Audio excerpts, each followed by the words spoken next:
Assalamualaikum warahmatullahi wabarakatuh. Saya Nada Delila dengan NIM B1B1230024 dari program studi Ilmu Pemerintahan Fakultas Hukum Universitas Jambi. Sebelumnya yang terhormat Bapak Alfa Beriansyah SIP MIP selaku dosen pengampu pada mata kuliah Tata Kelola Keuangan Pemerintahan. Baik, di sini saya akan mempresentasikan hasil laporan praktikum dari kelompok kami mengenai pengelolaan dana desa baru Kecamatan Marosebo, Kabupaten Muaro Jambi. Jadi langsung saja memasuki pembahasan yang pertama mengenai latar belakangnya. Desa baru Kecamatan Marosebo, Kabupaten Muaro Jambi ini memiliki potensi strategis untuk mendukung perkembangan sosial dan ekonomi masyarakat. Dan pengelolaan anggaran pendapatan dan belanja desa atau APBDes di desa baru ini yang transparan, akuntabel, dan tepat sasaran adalah kunci untuk meningkatkan kesejahteraan warga desa. Dan oleh karena itu, pengelolaan APBDes yang transparan, akuntabel, dan tepat sasaran ini menjadi penting untuk meningkatkan kualitas hidup warga desa baru. Dan dalam pengelolaan APBDes ini, di desa baru ini dipimpin oleh kepala desanya yang bernama Desa Sandiwara ST, serta kaur-kaur yang terlibat di dalam pengelolaan APBDes tersebut. Jadi setiap perangkat memiliki peran vital dalam penyusunan, pelaksanaan, dan pengawasan anggaran dengan tujuan agar dana desa tersebut dapat digunakan secara efisien dan tepat sasaran. Dan selanjutnya yaitu tantangan dalam pengelolaan anggaran desa ini. Yang pertama adalah keterbatasan sumber daya manusia dengan keahlian di bidang keuangan. Terus selanjutnya yang kedua adalah pemahaman terbatas terhadap regulasi yang mengatur APBDes. Dan yang terakhir yaitu kendala teknis dalam perencanaan dan pelaporan anggaran.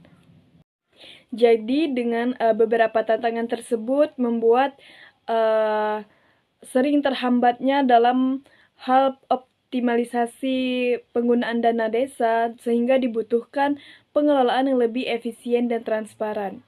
Jadi pengelolaan yang baik juga memerlukan keterlibatan masyarakat dalam perencanaan dan pelaksanaan program. Selanjutnya, penerapan prinsip transparansi, akuntabilitas, dan partisipasi ini juga sangat penting dalam pengelolaan APBDes. Jadi dengan pengelolaan APBDes yang efektif ini dapat diharapkan pembangunan infrastruktur, pelayanan publik, dan pemberdayaan ekonomi masyarakat dapat ditingkatkan lebih dalam lagi. Memasuki pembahasan yang selanjutnya yaitu mengenai rumusan masalah.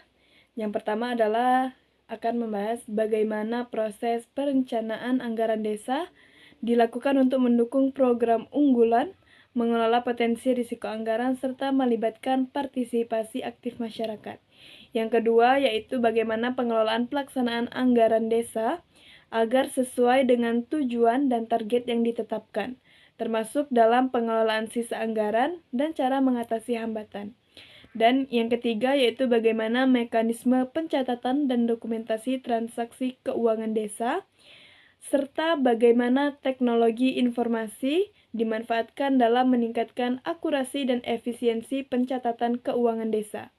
Yang keempat yaitu bagaimana sistem pelaporan keuangan desa dijalankan, termasuk frekuensi pelaporan dan peran teknologi dalam mempercepat serta mempermudah dalam proses pelaporan tersebut. Dan yang terakhir yaitu bagaimana desa menjaga transparansi dan akuntabilitas dalam pertanggungjawaban keuangan, serta memastikan laporan keuangan desa dapat diakses dengan mudah oleh masyarakat sebagai bentuk pengawasan publik.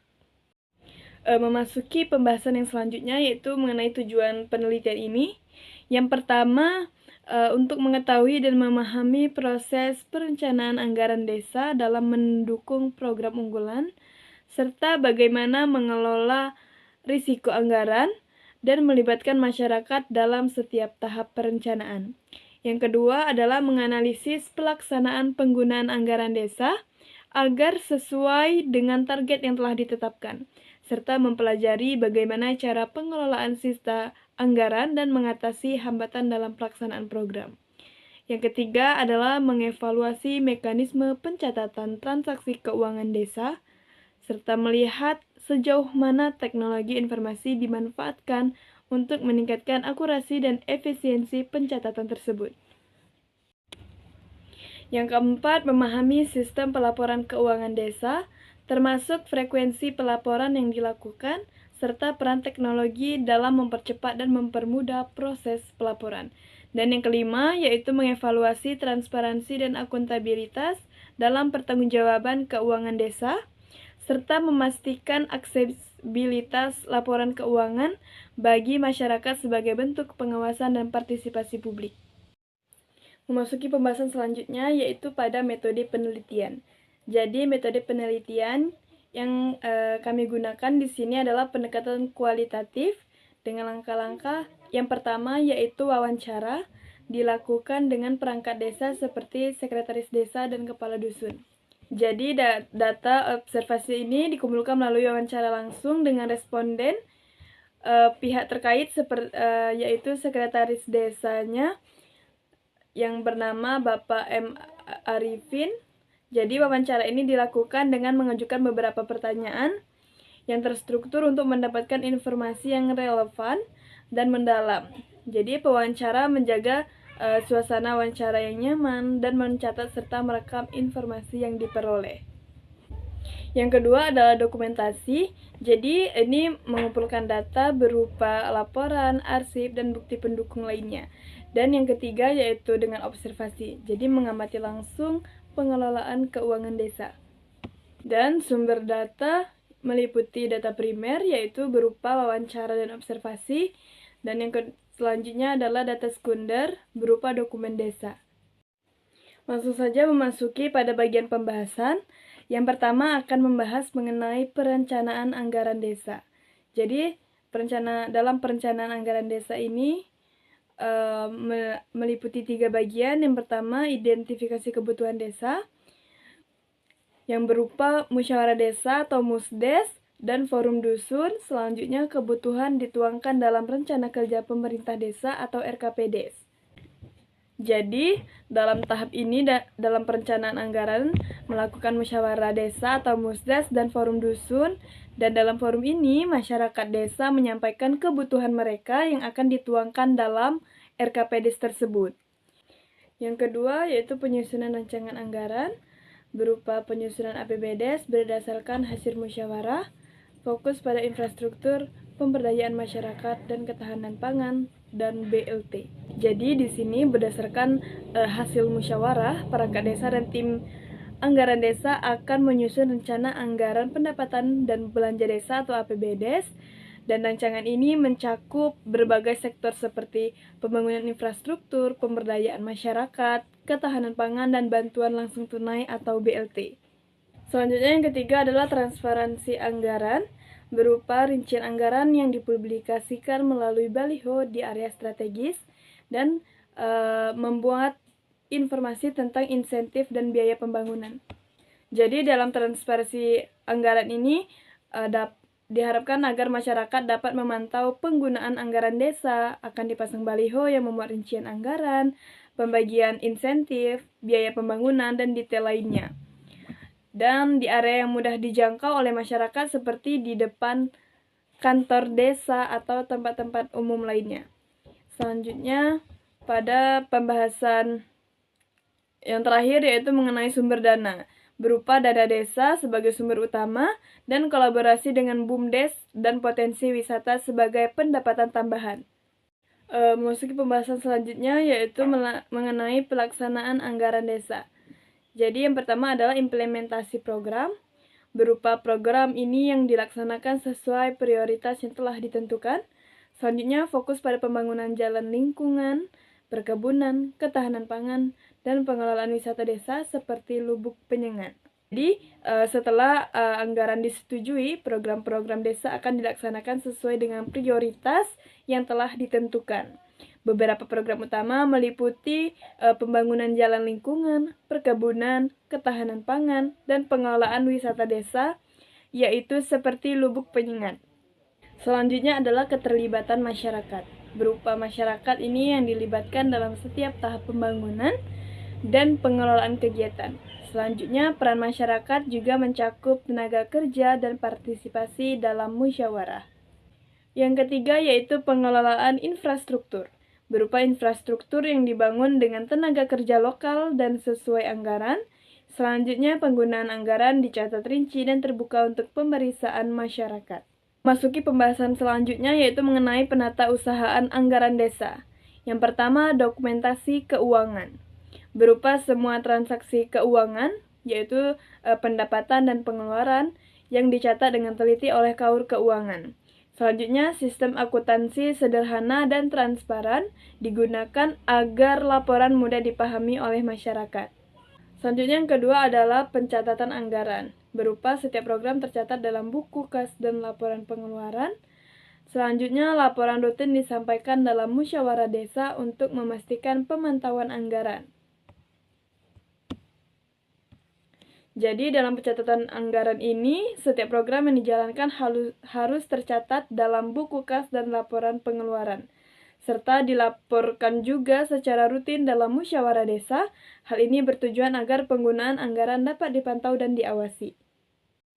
Dan yang ketiga adalah pemantauan pengeluaran, berupa pengeluaran dana yang dipertanggungjawabkan melalui laporan rinci yang mencantumkan biaya, hasil pekerjaan, dan jumlah orang yang terlibat. Dan selanjutnya adalah langkah ini menjamin efisiensi dan kejelasan dalam penggunaan anggaran. Memasuki pembahasan yang selanjutnya yaitu mengenai pelaporan keuangan desa. Jadi memiliki dua bagian. Yang pertama, laporan keuangan desa, berupa disusun secara bulanan dan tahunan oleh KAUR Keuangan, disampaikan kepada kepala desa dan masyarakat melalui musyawarah desa, mencakup rincian pendapatan, pengeluaran, dan status sisa anggaran. Jadi dalam laporan keuangan desa ini, laporan disusun secara bulanan dan tahunan oleh KAUR Keuangan dan disampaikan kepada kepala desa serta masyarakat melalui musyawarah desa. Dan laporan ini mencakup rincian pendapatan dan pengeluaran desa serta status sisa anggaran yang ada. Yang kedua yaitu transparansi melalui website desa. Jadi desa mengelola website yang memuat informasi anggaran dan pelaksanaan program. Yang selanjutnya, link akses disebarkan kepada warga untuk memantau laporan keuangan secara transparan. Jadi, transparansi melalui website desa ini agar masyarakat dapat memantau anggaran desa secara lebih transparan, dan desa akan membangun dan mengelola website yang memuat informasi terkait dengan anggaran dan pelaksanaan program desa. Link ini akan disebarkan kepada seluruh warga untuk mengakses laporan keuangan desa. Memasuki pembahasan yang terakhir yaitu mengenai pertanggungjawaban, akuntabilitas, dan transparansi anggaran desa. Yang pertama yaitu pertanggungjawaban anggaran. Jadi, kepala desa dan perangkat desa bertanggung jawab atas penggunaan anggaran dan pelaksanaan program-program yang telah disetujui. Jadi, setiap program yang akan dilaksanakan harus memiliki laporan yang jelas dan dapat dipertanggungjawabkan kepada masyarakat dan pemerintah ke tingkat yang lebih tinggi. Selanjutnya yang kedua yaitu audit dan evaluasi. Jadi selain laporan internal, desa juga dapat mengundang pihak ketiga untuk melaksanakan audit ini, audit independen terhadap penggunaan anggaran desa. Hasil audit ini akan dipublikasikan untuk menjaga kepercayaan masyarakat.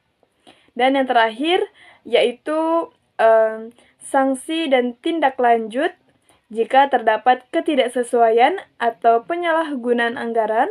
Perangkat desa akan diberikan sanksi sesuai dengan ketentuan yang berlaku. Jadi hal ini untuk memastikan akuntabilitas dan transparansi pengelolaan dana desa. Baik, langsung saja memasuki pada kesimpulannya. Jadi, dalam pengelolaan anggaran desa, tahapan yang meliputi perencanaan, pelaksanaan, penatausahaan, dan pelaporan, serta penanggung-jawaban, ini memiliki peran yang sangat penting untuk memastikan transparansi dan akuntabilitas ini. Jadi, proses yang dimulai dengan musyawarah desa untuk merumuskan kebutuhan masyarakat, dilanjutkan dengan penyusunan rencana anggaran pendapatan dan belanja desa atau APBDes, serta dilaksanakan dengan keterlibatan aktif masyarakat, menunjukkan pentingnya partisipasi bersama dalam pengelolaan dana desa. Transparansi anggaran yang tercermin dalam pemasangan baliho anggaran, serta pelaporan rutin yang dapat diakses melalui website desa, memperkuat kepercayaan masyarakat terhadap penggunaan dana desa. Selain itu, pengawasan yang ketat melalui dokumentasi yang sistematis dan audit independen memastikan penggunaan anggaran yang efisien dan sesuai dengan tujuan yang telah ditetapkan. Jadi, secara keseluruhan, pengelolaan anggaran desa yang baik tidak hanya memberikan dampak positif bagi pembangunan desa, tetapi juga meningkatkan kualitas tata kelola pemerintahan desa yang lebih responsif, akuntabel, dan transparan. Baiklah, demikian presentasi dari saya. Jika ada kesalahan, saya mohon maaf. Saya akhiri. Wassalamualaikum warahmatullahi wabarakatuh.